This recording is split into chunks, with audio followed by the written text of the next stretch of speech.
बड़े भैया दातार सुखी रखे मालिक बनौले रहे हरे अंगनवा में राम लक्ष्मण कहाँ अंगनवा में राम लक्ष्मण रामा रामा रामा रामा यार मोर रामा अंगनवा में राम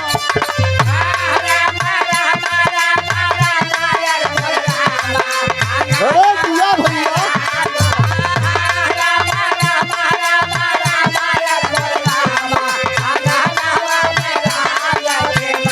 जाके बोलाई लावा दशरथ के ललनवा अंगनवा में राम लक्ष्मण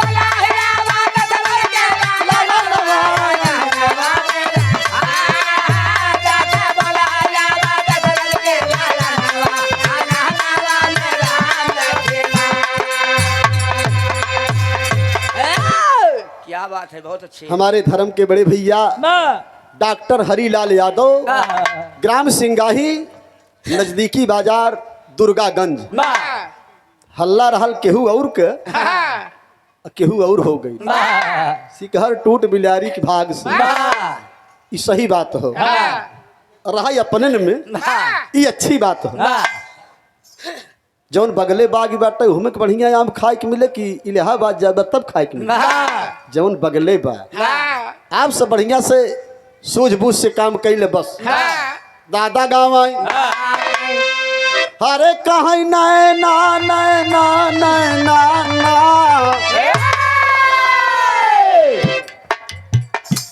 अरे नैना तोहार रत्ना रे रे नदी नारे नजरिया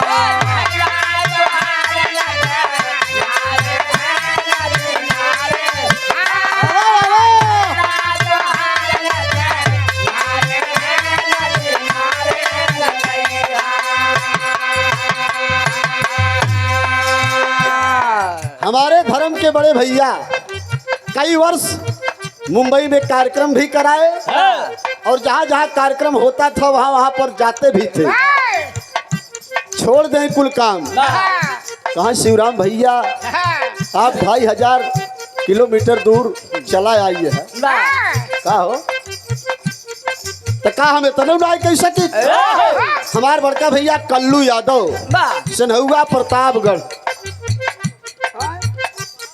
हाँ हो गोपालपुर गोपालपुर गोपाल माने कृष्ण भगवान 101 रुपया के प्यार दादा राम कैलाश के अंदाज में अरे नैना तोहार रत्ना रे रे नदी नारे नजरिया छवारे नजरिया हरे मनिया में से नुरा सामारे रे नदी नारे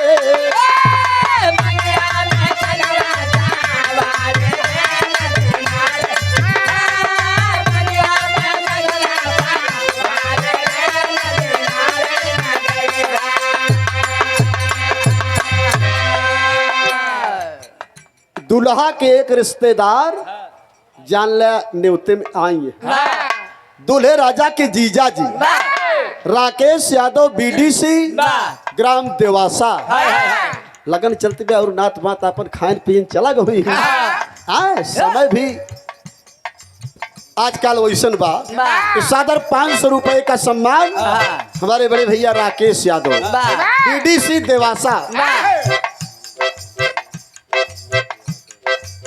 बड़े भाई महेश यादव हमारे राकेश भैया के बड़े भाई आपकी तरफ से बहुत बहुत धन्यवाद नमस्ते प्रणाम है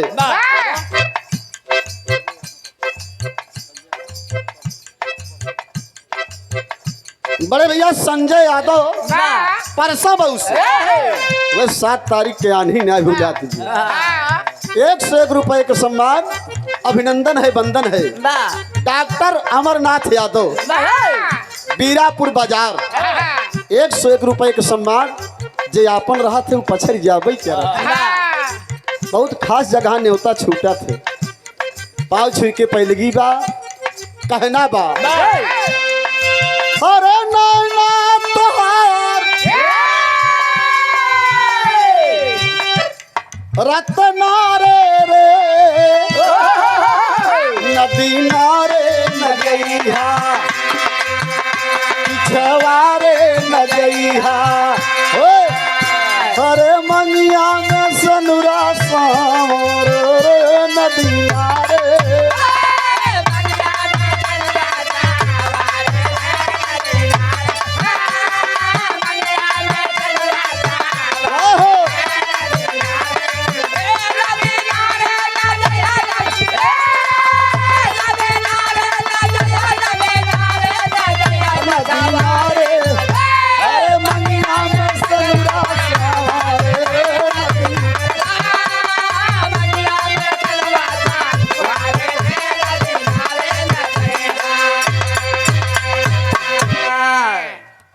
बाबूजी ये तो भाव रहल लेकिन बड़े भाव से बड़े अंदाज से बड़ी सुघराई से दुल्हा के का नाम बहो मनोज के राजू यादव राजू हाँ राजू नाम दुल्हा के अरे वाह बड़ा प्यारा नाम राजू चाहे 80 बरस कोई चाहिए तब उनका सब कहीं का राजू दूसर केहू समझी कोनो गदेला हो का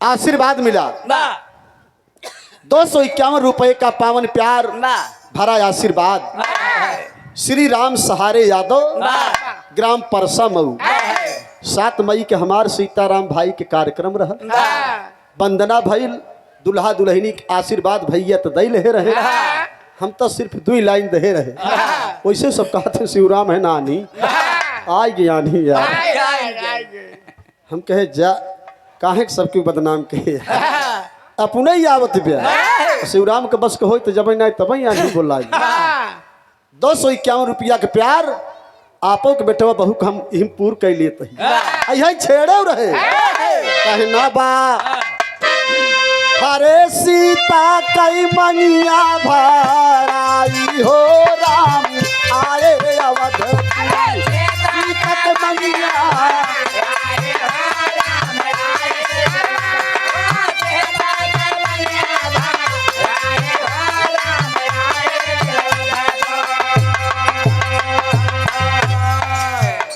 हरे सीता कई मनिया भराई हो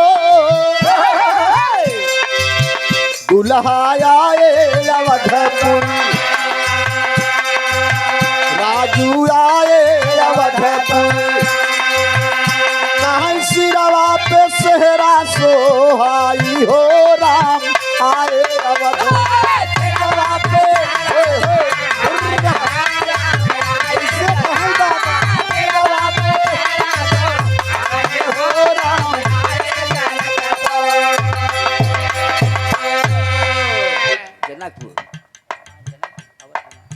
जनकपुर से अवधपुर सुध बराबर कई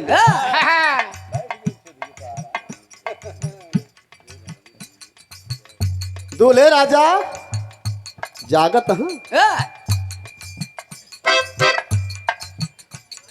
12:15 हो गया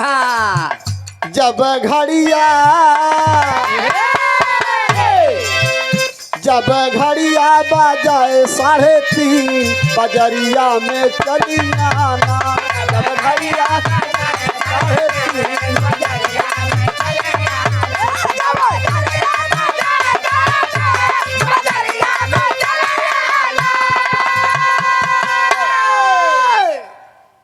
दूल्हे राजा के सम्मान में 151 रुपया के प्यार हमारे राकेश भैया बीडीसी दुल्हा के जीजा जी लेछू देता है सीता के मंगिया भराई हो राम आयन अवधपुर बारात साज के लई गेन डीजे रथ आ सब रमक झमक झमक झमक हाँ खान पियन मस्त अब तो हमें लेडीज न करे तो ठीक बा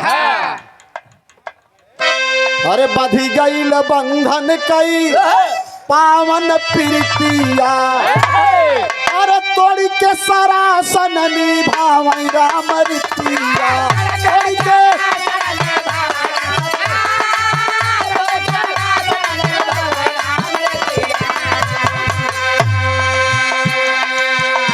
कहीं बाजई बाजई बाजई ना हरे बाजई विमल सहनाई हो राम आए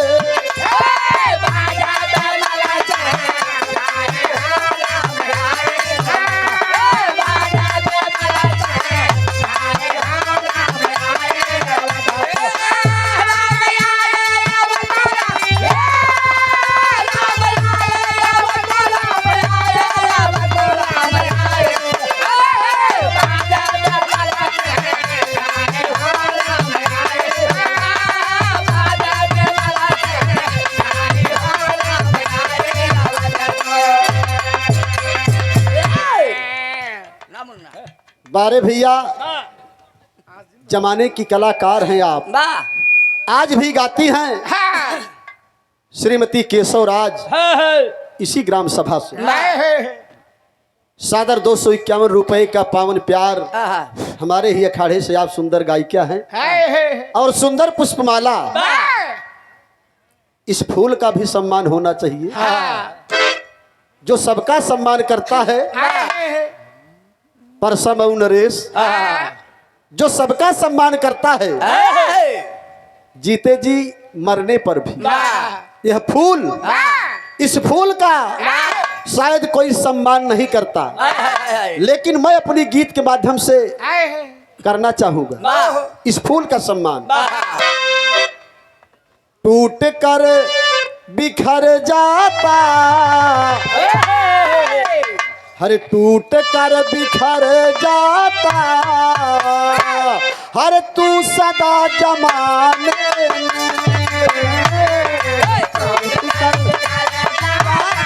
हर तू सदा जमाने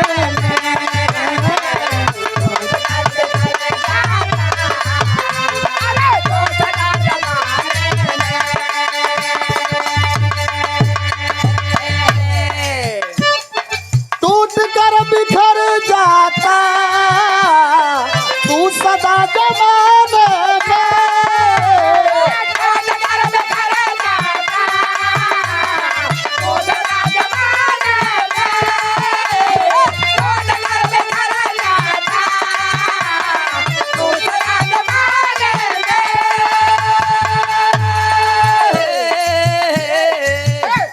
हर टूट कर बिखर जाता तू सदा जमाने में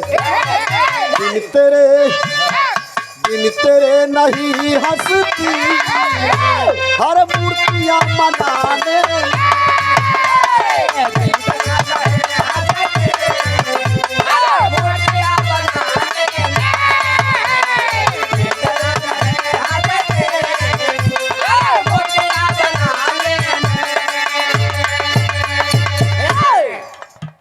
फूल के सम्मान में हमारे राकेश भैया बीडीसी प्रधान जी दूल्हे राजा के जीजा जी पुनः 101 रुपए का सम्मान बहुत बहुत अभिनंदन है बंदन है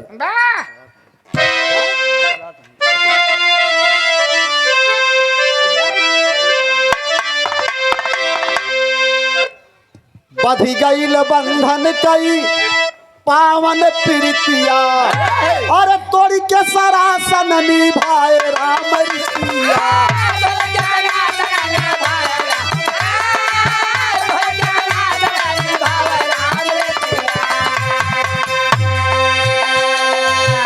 भैया हमारे पुटुन यादव हुसैनपुर से हमारे राकेश भाई के मौसी के लड़के हैं 51 रुपया सम्मान भैया के बहुत बहुत नमस्ते प्रणाम बा क्रांतिकारी सलाम बा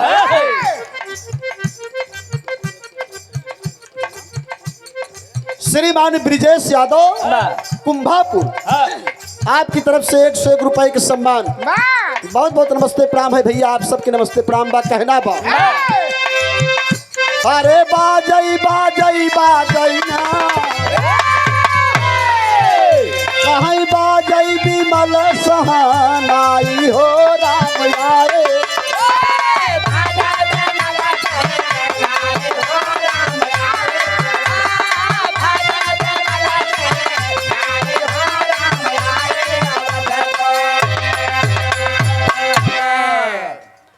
बाजई बिमल सहनाई हो राम आयन अवधपुर साजबाज बनाई की हाथी घोड़ा नाच बाजा गोला तमाशा बारात लाई के गायन मनोज भैया हंसी खुशी लौटेन पतोह लिया के आयन भोजन और भजन दोनों की व्यवस्था आप लोगन के बीच में धीरे धीरे जब वह रात बीती यहाँ आए धीरे धीरे बीतल जब रात कई पहरवा अरे हो तब हो हरिया में पड़ल वो हरवा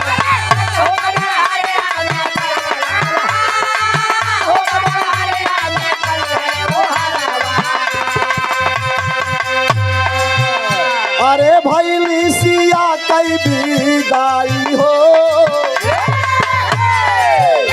अरे भैली सिया कई विदाई हो राम नारायण अवधपुर नमन गे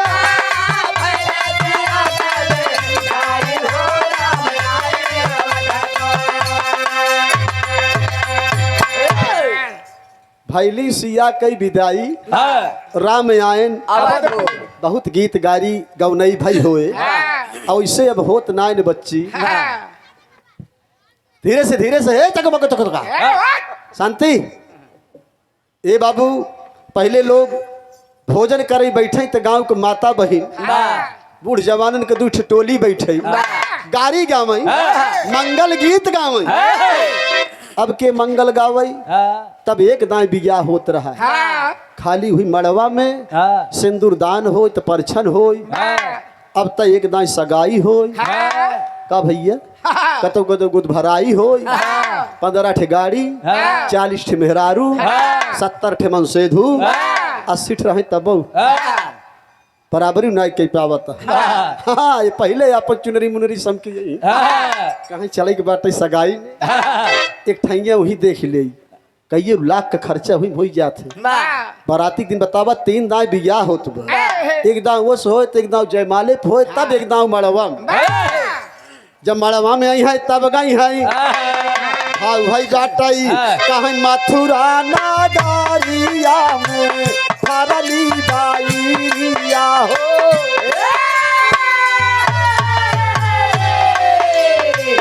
मथुरा नागरिया में फरली बाईया हो राधा तोरा डारिया हो नायकी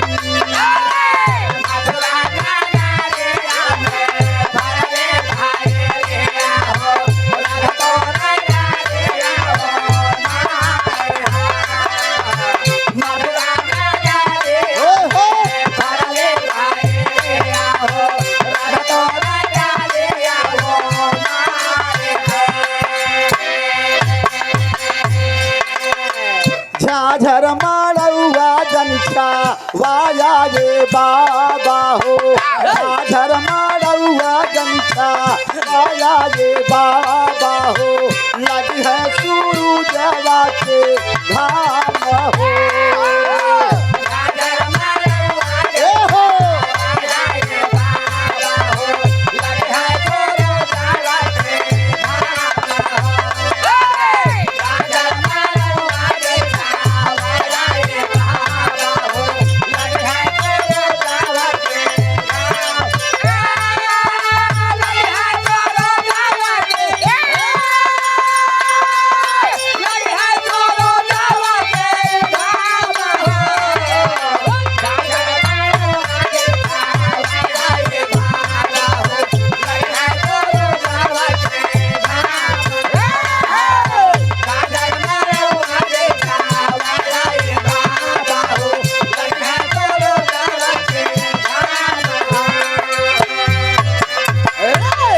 चला थोर बहुत होत रहा था बारे भैया ये 200 रुपए का पावन प्यार फिर से हमारे बड़े भाई आयूब जी सुनाही खूजी दीवानगंज सादर 200 रुपए का सम्मान पूरी पार्टी की तरफ से बहुत बहुत धन्यवाद नमस्ते प्रणाम है वालेकुम सलाम है कहना है मान ल गीत गौ नहीं हुई डीजे मीजे में गाना बाजा अब डीजे वाले तो हो ही ना हम सब, हाँ। ये सिस्टम वाले भैया लगाए देत हुई है, कैसे गाना बजत हो इनकर। हाँ मान लो सादा उतना बताए नाई बाटी, हाँ। लेकिन अब इनकी कितना हम ना चल पाए। इनकर कुछ अलग मिजाज बाए बदे कि नई नवेली यहाँ हाँ। ये सब नई नई गीत गई है तो ज्यादा सूट करे, पुरनिया ज्यादा गई तो लहे ना। कल्लू भैया, कल्लू सेठ, मावा वाले, बम्बई वाले भैया, माता रानी की सदा सर्वदा कृपा बनी रहाई, भगवान भोलेनाथ की कृपा बनी रहाई, अखंड राज करा। हर कबो बेली कबो बाप तू नाचा वाला,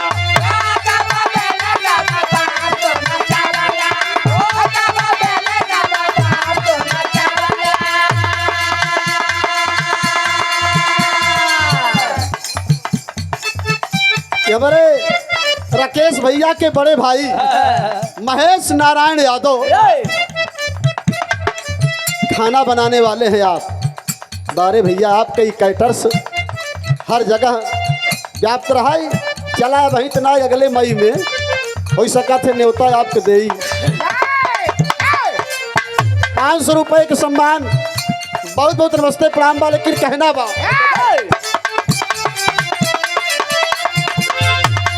बेली का वो बाप तू न चावला,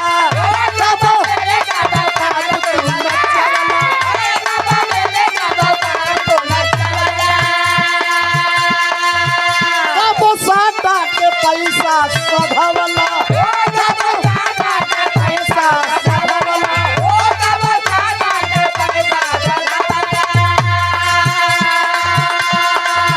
तनी तो करा यही अगला के कोई जाई बवाल तोर भगला पे, काहे बातू खिसिया यही बदला पे, आवा ठुमका लगावा चला बना पे, आवा ठुमका लगावा चला बना पे, आवा ठुमका लगावा चला बना पे।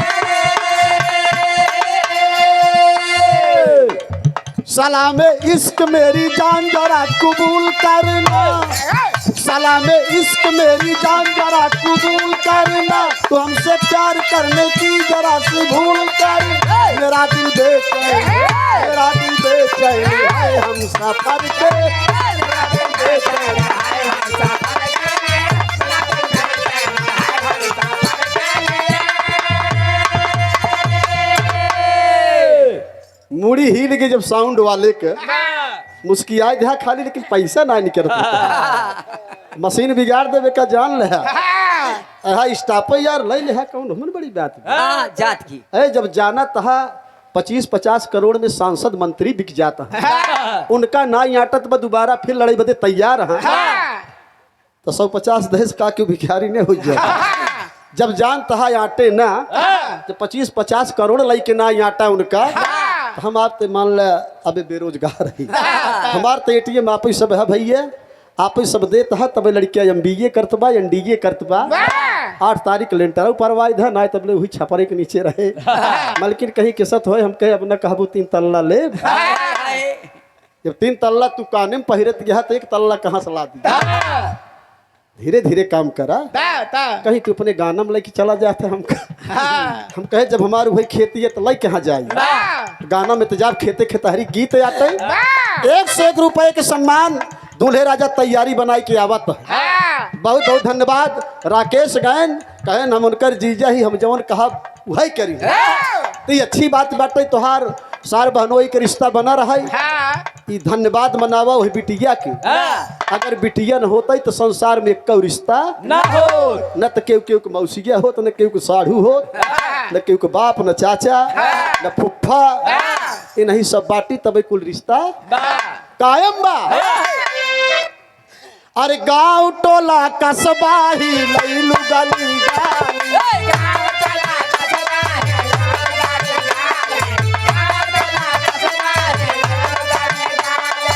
एक तो है लोग मन में मचल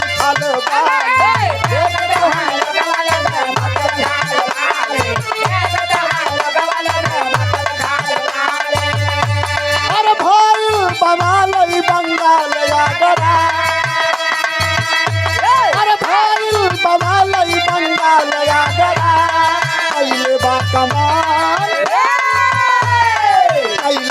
कमाल तोहर लाल घाघरा तोहर लाल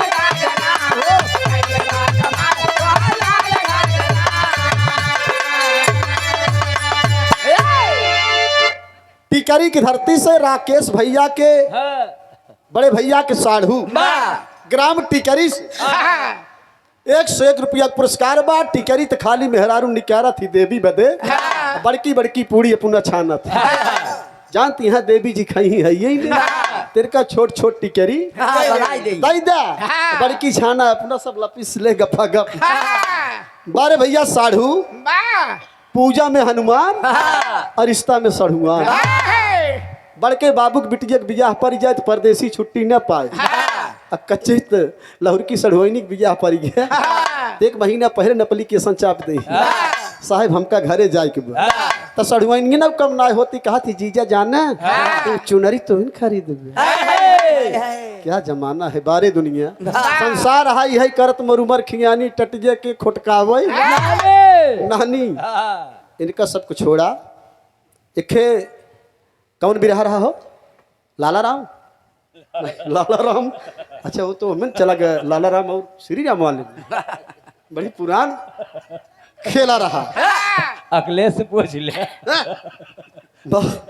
जानता ही तू थोड़ा प्रेमी है देखी थी महू न देखबा तब कैसे हिले मेरी माई हो इनका भगवान आधा होका बने ना आधा होका ए वही तो ओम प्रकाश भैया बिरहा गायन मड़वा में दुल्हा गा तब तक नाच चालू हुई आवे लाग जब देखिस कि हमारे दुल्हनिया सनीक ती नाची के लवंडा बा कहाँ बिया हम उससे करब इनका सार की नान पता क्यों बना बा कि सही सही है।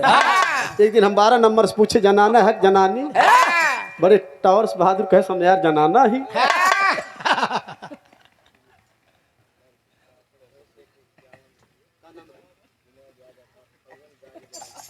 ए देखा लड़किया के चाचा विनोद यादव कहा था भतखौवन के गाड़ी गया कि ये भतखौवे हमका लाएंगे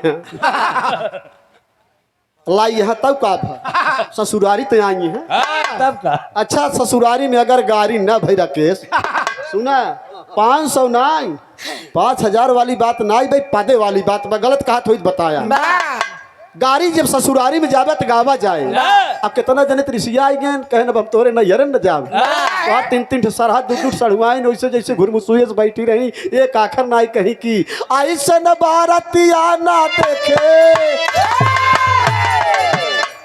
जिया करे था की था कहाँ ही बदे लबलबान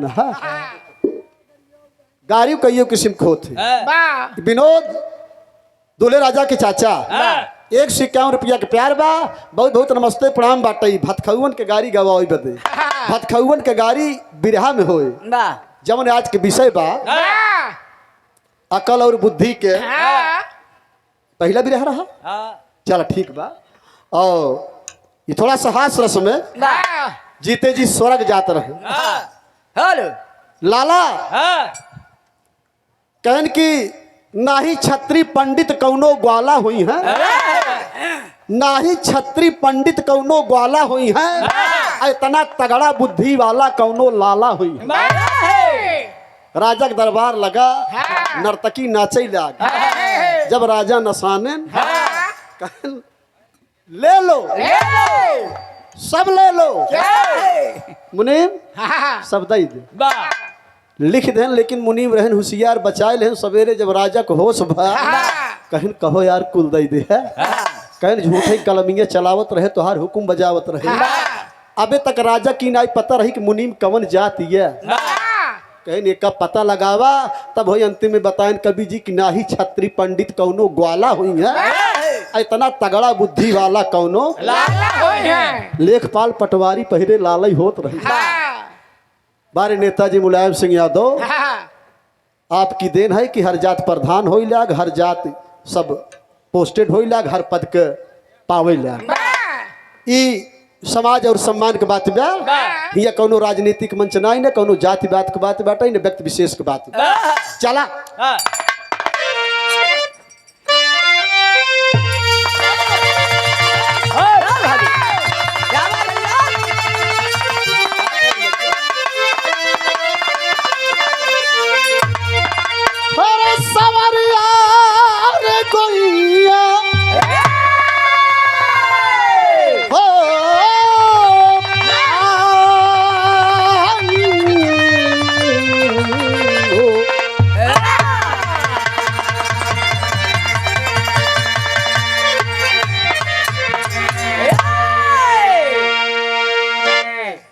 मेरे साथियों, जो आज का विषय है, आवा इसने मानो, जो आज का विषय है, भगवान राम और सीता की सगाई हुई है। दुल्हा का राम मान ले, दुल्हनी के भैया, दुल्हा का राम मान ले, दुल्हनी की सीता। काट के लैया फीता। हाँ, जयमाल चढ़ाई लागत है तो पहले कैंची पकड़ा देते।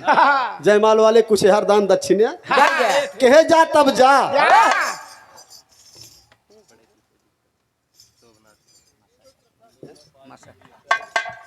बहुत बहुत धन्यवाद।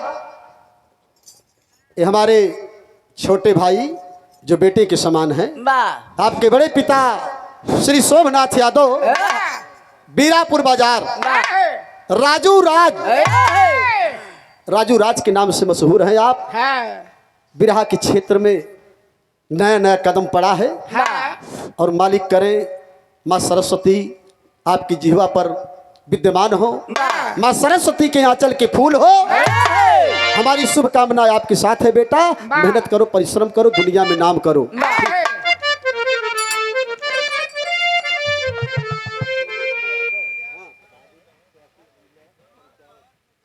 सुनील यादव, भाभी जिला पंचायत सदस्य, शिवगढ़ प्रथम, 21 रुपया पावन प्यार बा। बहुत बहुत धन्यवाद बा। विशेष ध्यान देंगे आप सब। आओ बेटा बाबा, दुल्हा का ये दुल्हा है, आवा दुल्हा के चाचा। जब दुल्हा के चाचा इतना हैंडसम, हम तो कहीं नहीं भावर घूमी देख ले इनका के कहे उनका चाचा है। हाँ ठीक है, दुल्हा चाचा कहा था कि ये सब भात खाए यहाँ तो गाड़ी हो चाहिए।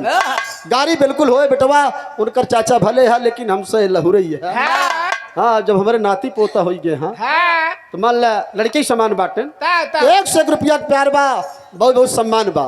चला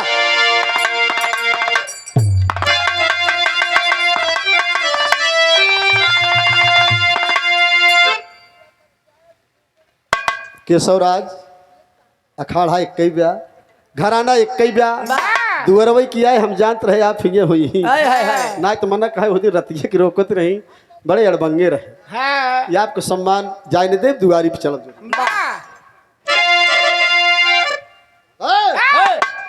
कनकत रहा बुढ़वा। नववधू चांदनी ले नवल चाँद को, अपने घूंघट में सुषमा सजाए हुए। सोख नवरंग से अंग सारे खिले, चाँद तारे भी पलके बिछाए हुए। जुल्फ में बांध कर स्वर्ग की रोशनी, हर अपने प्रीतम को सजनी रिझाने चली। दिल के मंदिर में बाजा मिलन का बजा, रात रानी मगन मुस्कुराने लगी।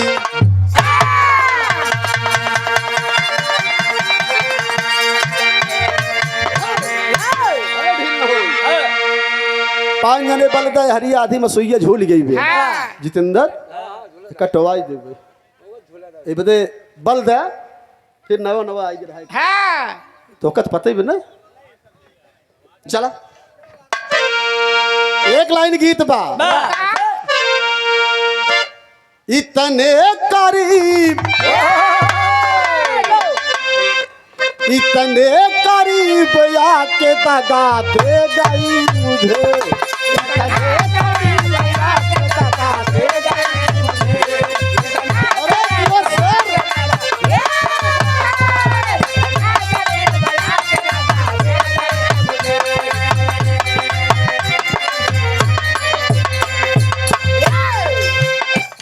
इतने करीब आके दगा दे गई मुझे।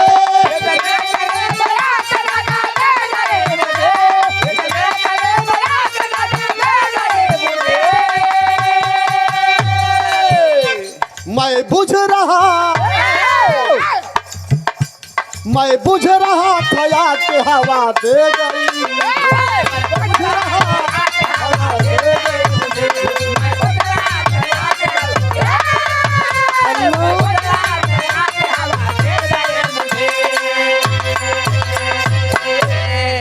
कहना ज्यादा लंबा न होके के चाहिए। शॉर्टकट में विषय को देखते हुए गीत गा करके दे दीजिए इस बेटी को। पाके मधुर मकरंद को भौरा विभोर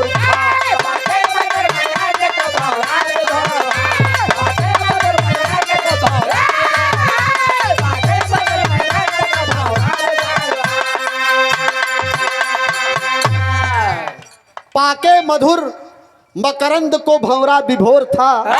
संगम की खिली बाग में एक मदमस्त मोर था। हाफ लाइन के नजम्बा कैसे? हाय हाय है। अरे दुनिया के ख्वाब भरते जो उनके भी ख्वाब थे। मृग नैन की चाहत में नैना शराब थे। प्रतिज्ञा हुई पूरी मिथिला नरेश की। गरिमा बढ़ाया राम ने अवध के देश की।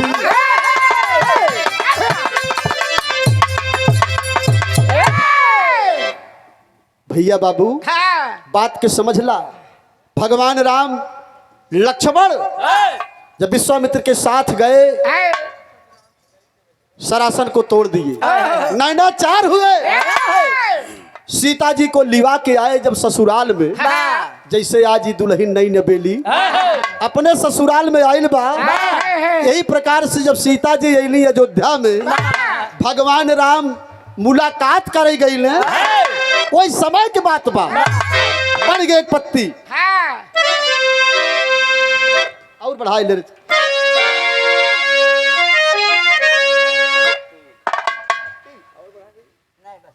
दूल्हे राजा के फूफा श्री सबसे बड़का नेग नहीं खो थे मास्टर।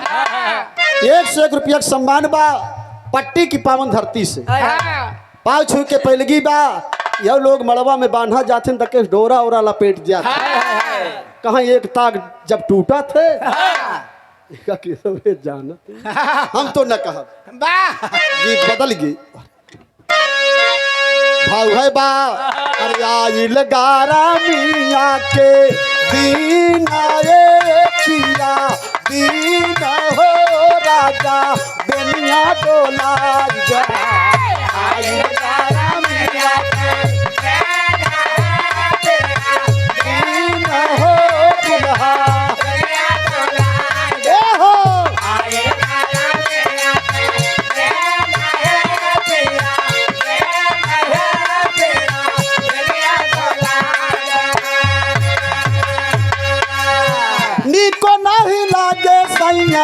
गरमी के दिनवा हो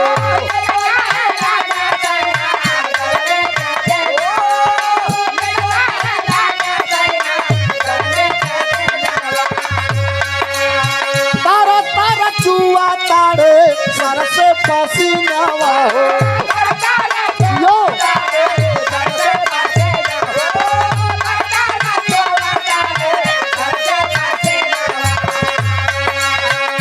हर कई बाती सऊ की न हो सऊ की न हो पिलवा बेनिया डोला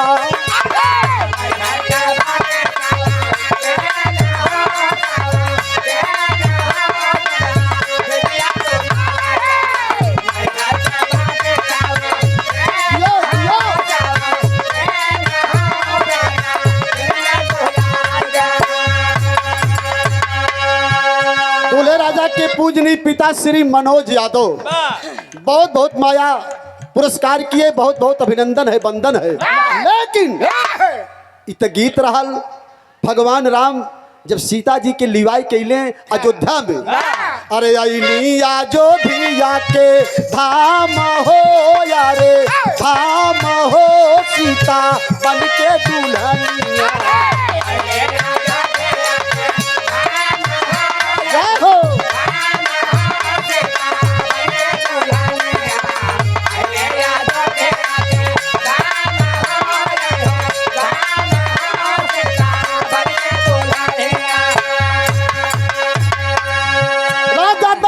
नाथ के आजोर भैली बखारी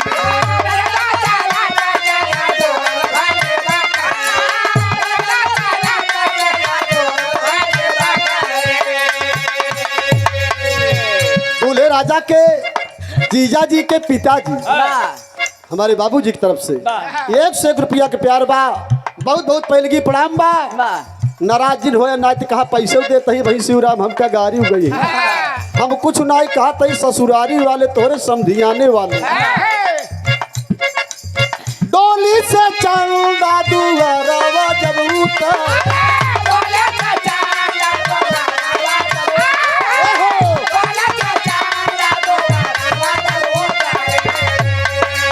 फूल ना समाये फूल न समाये आज राम हो रे राम हो सीता बन के दुल्हन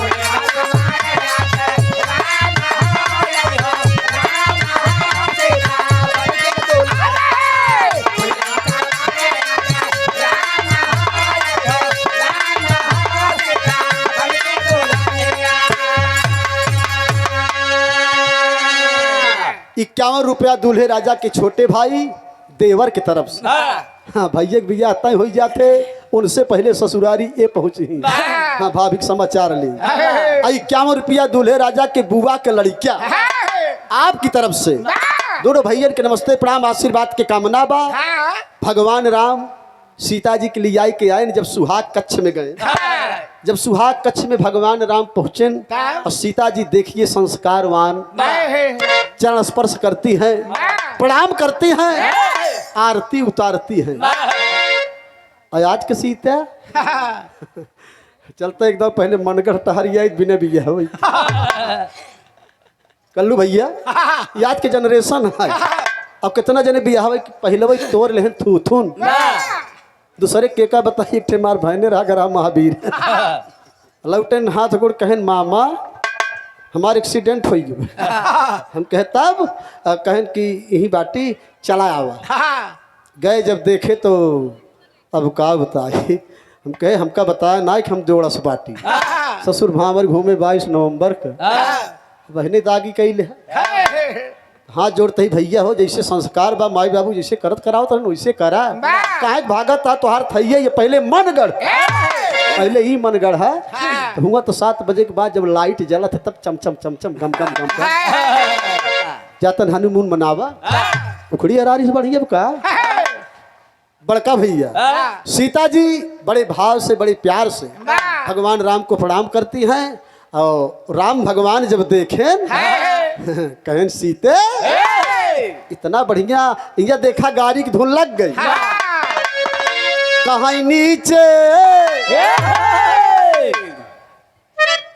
हर नीचे तालुआ के ऊपर घाट बंगला मन भावेला नीचे तालुआ के ऊपर घाट बंगला मन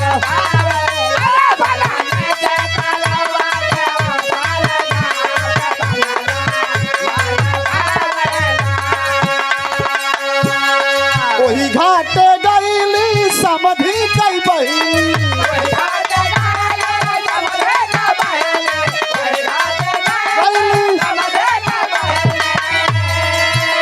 अब भाई दोनों जने के विभाग एक ही बया दोनों जने गुरु भाई है हमका पता बा कहाँ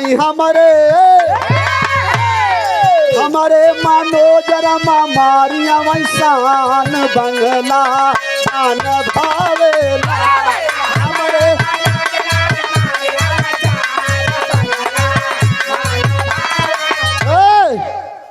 तर्ज बा लेकिन भगवान राम और सीता के संवाद बा कैसे कहाँ दिन कर मुरझायल ही रजनी अवतार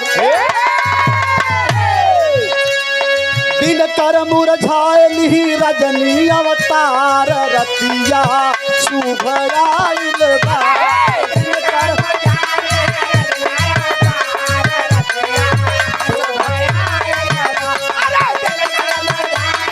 रजनी अवतार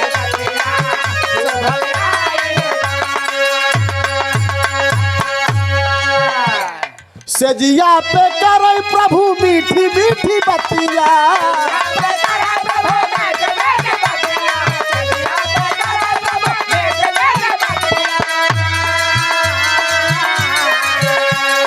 पूछै कोयलिया बसंत कई प्रीतिया कोयलिया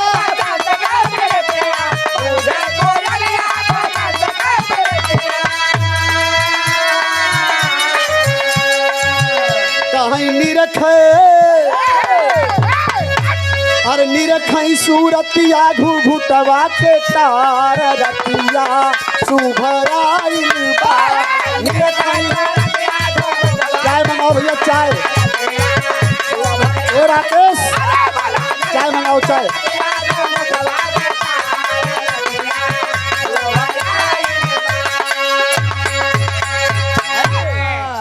ए भैया निरखई सूरतिया घुघुटवा के तार रतिया सुभयाइल बा। भगवान राम जब सीता जी के घुघुटा उठाए देखे तो एकदम चकाचौंध कहें सीते मेरी प्रिय तुम कितनी सुंदर हो। सीता जी ने मुस्कुरा करके कहा नाथ ये तो आपका बड़प्पन है, बाकी जो आप हैं मैं कुछ भी नहीं हूँ। भगवान राम धीरे धीरे जब घूंघट को और उठाए आगे कदम बढ़ाए सीता जी कहीं नाथ एक ठे हथजोरी बा एक ठे विनती बा आपसे कहीं बोला एक लाइन तर्ज बा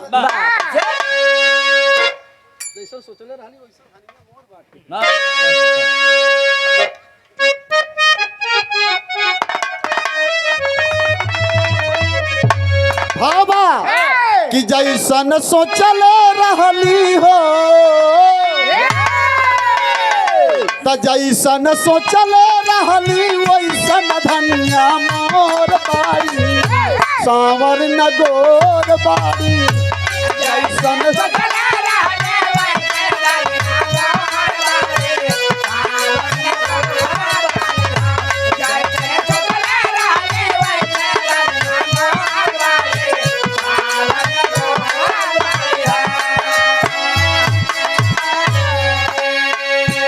पूजा हर के कैली ना पूजा हर के कैली हर जी तो के पावे खातिर सपना सजावे खातिर ना हर जी तो का पावे खातिर सपना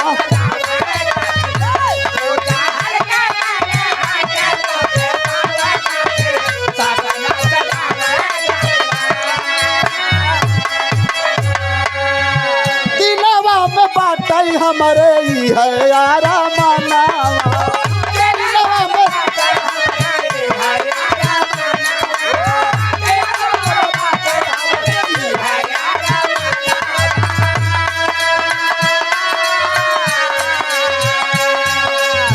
स्वामी जी बोला आई बेटा ये काठे बाबा नावा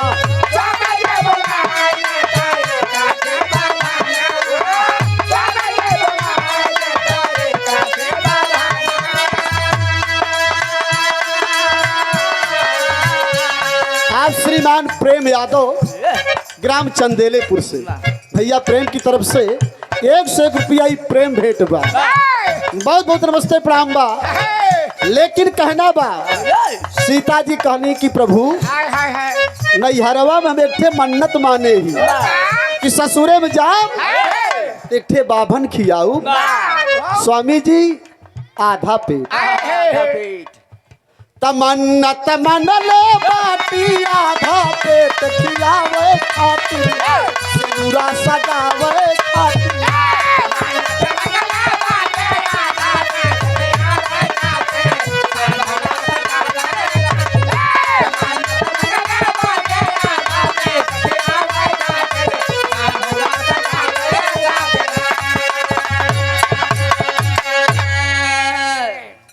मन्नत मनले बाटी आधा पेट खियावे खातिर सिनुरा सजावे खातिर भगवान राम एक दाई आश्चर्य पड़ गए कि सीते क्या कह रही हो कहीं नाराज जिन हो स्वामी मोहे से निकली गए नैहरे में हम मन्नत माने रहे कि जब हम ससुरे में पहुँचब तो एक ठे बाभन बोलाई के ओका भोजन कराऊ बाधा पेट। भगवान राम कहन हम कौने बभने के न्योता देई, कौने ऋषि मुनि के न्योता देई, कैसे कही कि हमारे सीता जी तोहका भोजन करही ही आधा पेट सरवा डांट न पड़ जाए। कहन चला ठीक बा, कौनो बात ना बा। भगवान राम निकल पड़े न्योता हरी है। कहन अब का करी, यहाँ तर्ज बदलेगी। तर्ज है बा, अरे पिया पारदेस गईले तार लागई तो पिया में जाहो।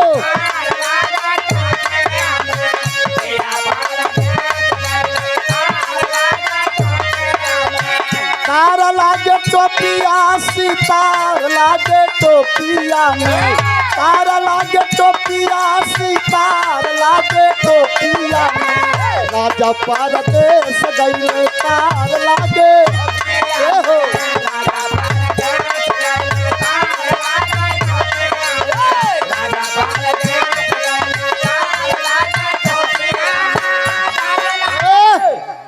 जब हम दोनों कई दिन तक काहे का गाना करीब करा जल्दी से, लेकिन भगवान राम सवेरे के बेला बा कैले है का, अरे पंडित खोजे ला घूमी घूमी रघुराइया हो।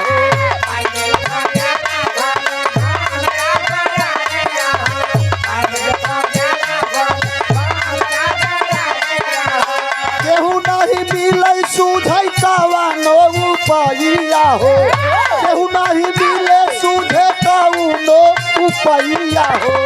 पंडित खोजे लन घूम घूमी रघुरैया हो, केहू ना मिलल। सवेरे के निकलल, लौटानी के समय हो गई, मारे डर के मारी केहू से कहबे न कर, मारे संकोच के मारा कि कैसे कही कि भैया चला तो का आधा पेट खाए खातिर न्योता देते। हे लड़किया है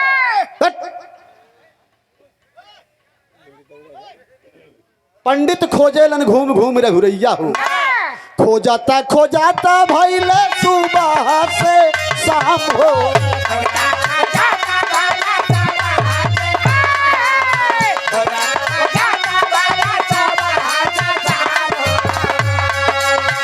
मिल गईले नारद जी बना दिहले काम हो।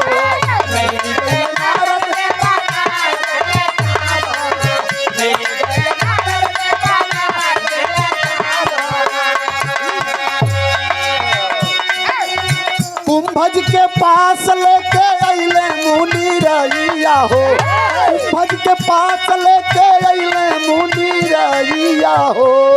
पंडित खोजे घूमी घूमी राघु।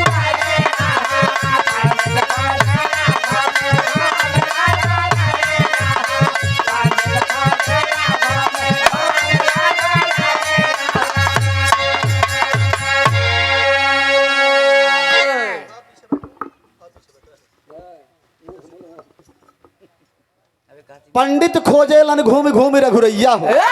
भगवान राम परेशान हो गए, शाम की बेला लौटान बा। नारद जी कतो से लौटा रहे, देखे कहें नारायण। कोई गार्जियन हो तो बच्चों को गाइड करे, बच्चों को बोलो शोरगुल ना करे।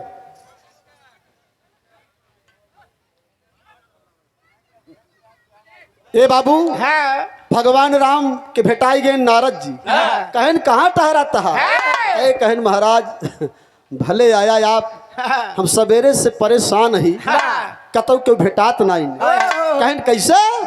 कहन एक पंडित जाही, मान ले केहू मिले ऋषि मुनि, हमारे सीता जी ओका आधा पेट भोजन करावे के माने।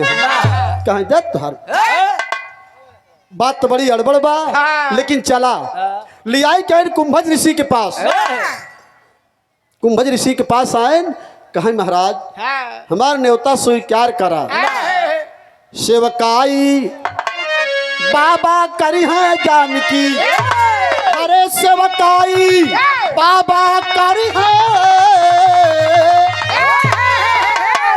सेवकाई बाबा करी है जानकी। देवता दिए राम जी कुंभज को हर साई हर साई। करो स्वीकार इसे मुनवर, मैं अवधपुर से आया हूँ। दशरथ का बेटा हूँ राम, मैं रघुकुल में जाया हूँ। जनक नंदनी सीता जी, जनक नंदनी सीता जी जो सच्ची सत्य स्वरूपा है, वही कराएंगी भोजन समझो की याद अनुपा। गर्भ भरी बातों को सुनकर, गर्भ भरी बातों को सुनकर कुंभज जी तैयार हुए। समझ इशारा नारद जी का, तब मुनिवर तैयार हुए। तैयार हो गई ले। नारद जी इशारा कैले, एक बेरी तो लगल कि बड़े अहंकार में बोला था मैं, लेकिन नारद जी अखिया दबा देले, कहे मान ले, कहे चला ठीक बा। इशारा कह देले, कहले जा भोजन बनावा, परसों हम न्योते में आई। अब भगवान राम मास्टर पड़े कि आधा पेट एक न्योता दी नहीं तो कहा तहक अजुगै से बनवावा और तीसरे दिन आऊ। कंचित पूरा खियावे के माने होई तो हफ्तन पहले तैयार करे पड़त। ए बाबू दोनों जने वापस से आए यार। कुंभज ऋषि तीसरे दिन न्योता खाए आई गए, तो बोला करे का जब आए गए न्योता खाई, अलथी पलथी मार के बैठ गए। तब यहाँ गीत बदल गए।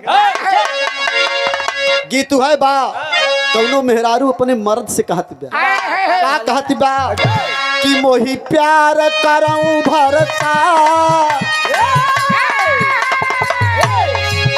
मोही प्यार करऊं भरतार, भरतार मनवाई रे चोली रे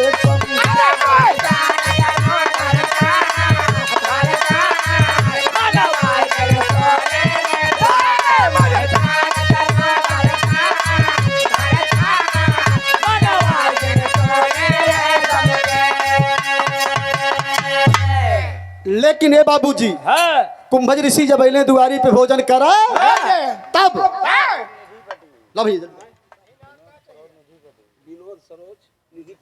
श्रीमान विनोद सरोज निधिपति निधिपति से 51 रुपया पुरस्कार। भैया नमस्ते प्रणाम बल्ले। लागल बभूख बड़ी जो जल्दी से भोजन वालिया।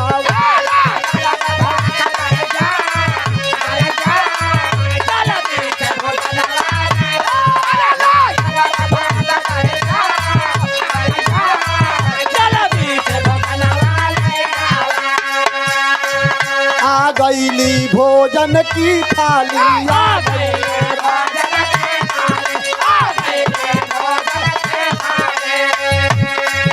कुंभज खा ले हाली हाली,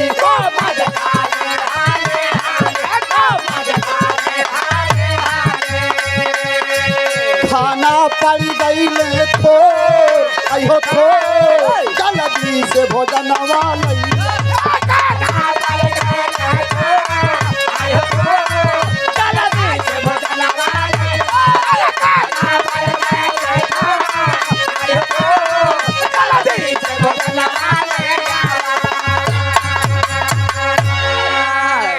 ए भैया कुंभज ऋषि भोजन करे बैठ गए। धीरे धीरे पूरी रसोईया खाली होगी। अब वही पेट ना भरल बा, इशारा कहने की और लावा। भगवान राम अंदर गई ने सीता जी से कहे कि का हो कुछ बा का, कहे कितना खात हूँ, कहीं आधा पेट के न्योता आया। अब पूरा धले होता तब शांति बनाओ। 5 मिनट 5 मिनट और रुकिए।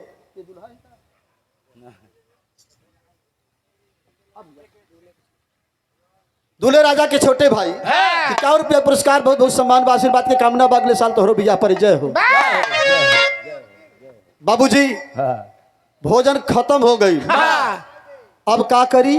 भगवान राम कहे हमके कुछ करे के पड़ी। बालक के रूप बनाए के जाए कोई पतरिया में खाए लगल। साले का हो का है लड़के, अखिया खोलने भगवान राम तो पूरा ब्राह्मण लौके लोग घबरा गए। कहे मार तो पेट भर गए, आगाई गए।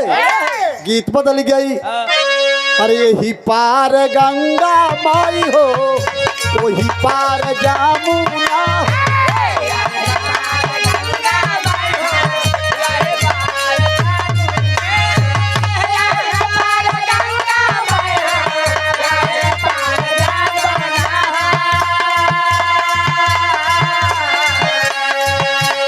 अरे बिचवई में केवट मोरे रजऊ डेरवा डाला।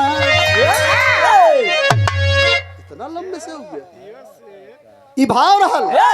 लेकिन कुंभज ऋषि का कहे इतना खियावला हमार पेट भारी गारी ले।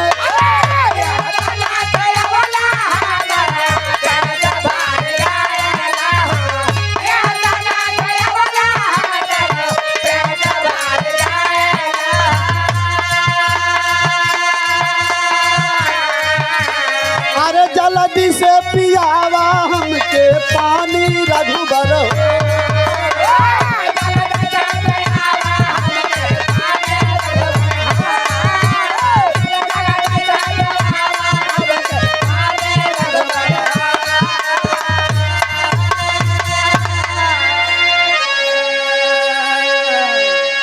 इतना खियवला हमार पेट भर गई ने हो, जल्दी से पियावा हमका पानी रघुबर हो।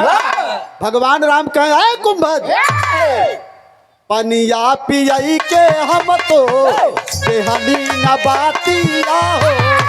पनिया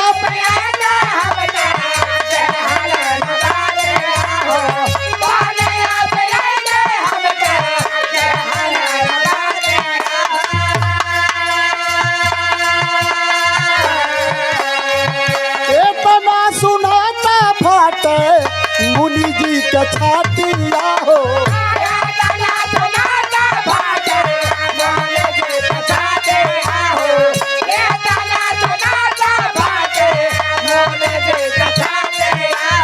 अरे दई के नौता कैला बेईमानी रघुबर हो।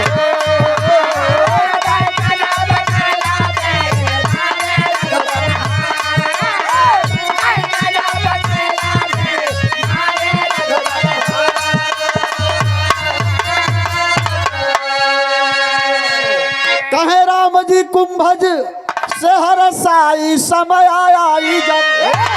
अरे कहे राम जी कुंभज से हर साई समय आई जब। दई के न्योता दे नीर पियाई समय आई जब।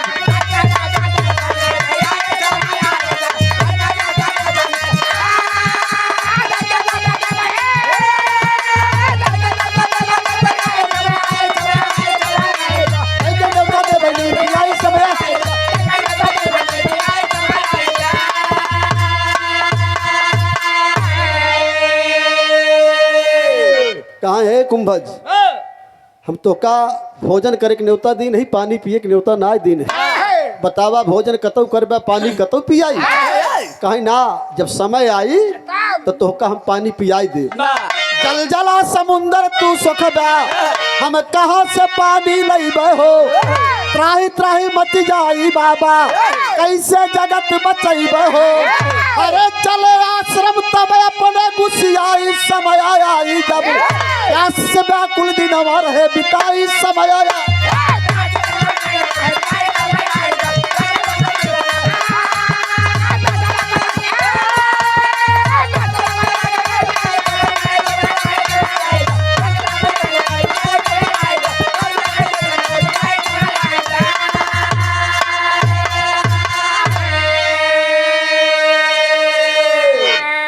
कुंभज ऋषि वापस चले गए। धीरे धीरे समय बीतल। द्वापर में कौनो वासा ना कहीं जा जब समय आए हम तोहका न्योता दे पानी पिए। कुंभज ऋषि चले पर आए। त्रेता बीत गए, द्वापर लग गई। अरे धीरे धीरे बीतल बाबू त्रेता कई समय भैया।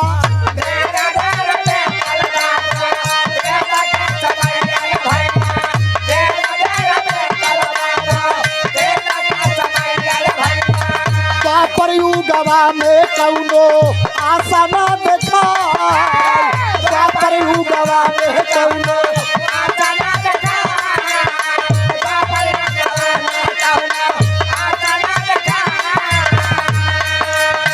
कृष्ण रूपवा में राम लिहले जन्म बाबा।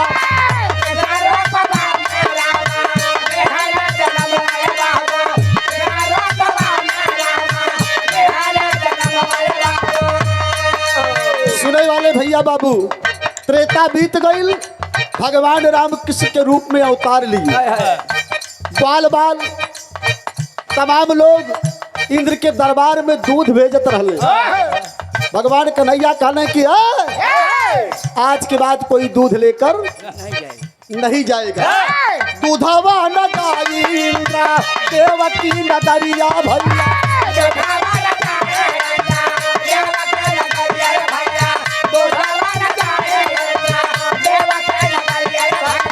नटखट कन्हैया जी दी ये है रतवा,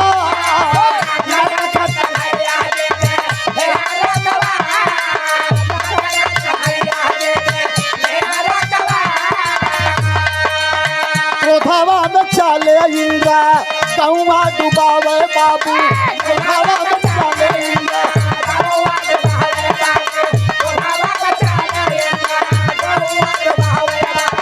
सब नर नारी जीवा तारई हाय हाय, सब नर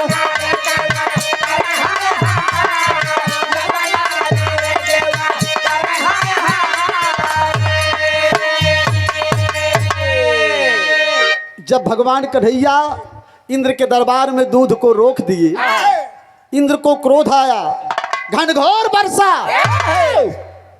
अपार बारिश बाबूजी हो रही है, त्राही त्राही मचा है। अब करें तो क्या करें? अरे अंगूरी पे टांगा ले गो बारा धन पहाड़वा भैया, अंगूरी पे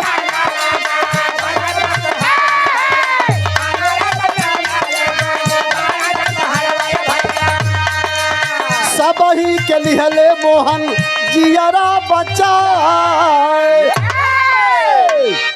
सबके जान कर अच्छा कैले। अगुरी पे टांग ले गोवर्धन पर्वत के, सबके जान बचल।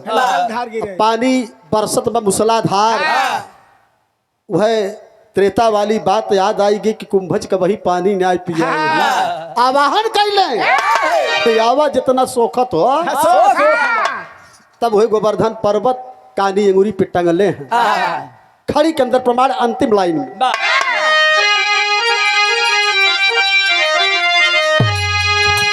अरे कई के गोवर्धन हरी पियावे पनिया, अरे तो मिटली सब कई परेशानिया हो जाने दुनिया।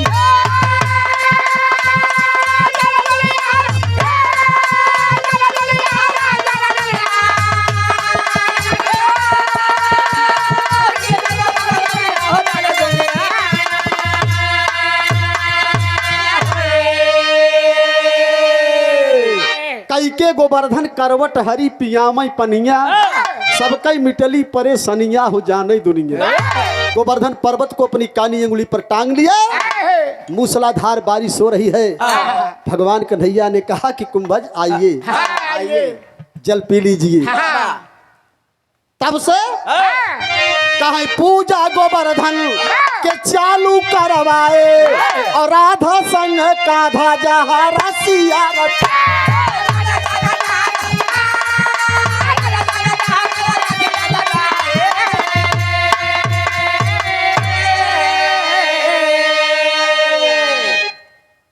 हरे यादव कुल के, यादव कुल के नाम रोशन कैले सनिया, अरे तब मिटली सब कई परेशानिया रे जाने।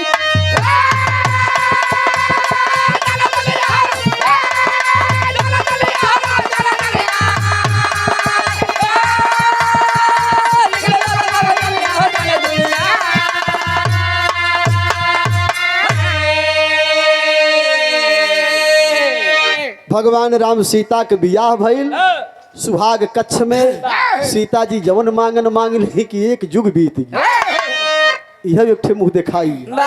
आजकल तो मेहरारू का मांगी है 5,000 वाली साड़ी। हाँ, जवन माई बाबू धैले बाटे एके उस पहिरे तू का देता। आजकल के मांगने आते भैया, इस सीता जी के मुँह दिखाई भी रहल। गोवर्धन पर्वत का पूजा कब से चालू भइल, बिरहा के अंदर इहो प्रमाण मिलल। गुरु बिहारी गुरु गणेश कहे चेतो भारतवासी, अरे कथन करे श्री गया कवि। प्रतापगढ़ के निवासी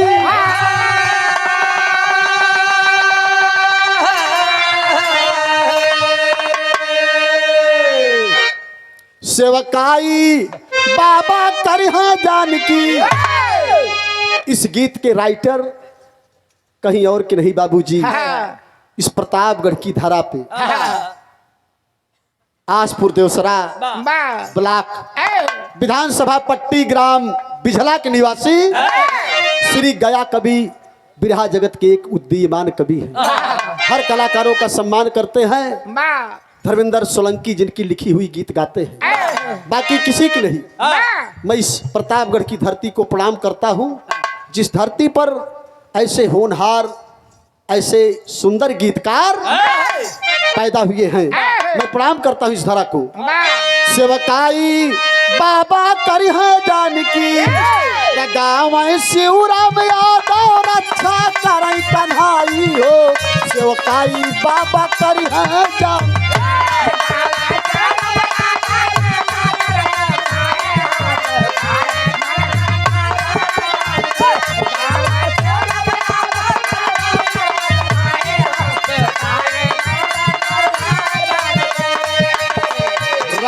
बनाया मुझे,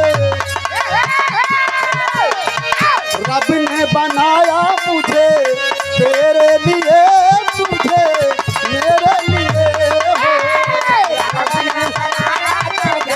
मेरे लिए हो,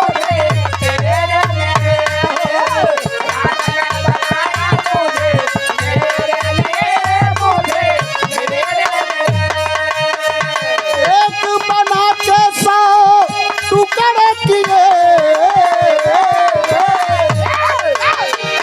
दिल तड़ पाया तूने, दिल तड़ पाया तूने मेरे लिए, मैंने तेरे लिए।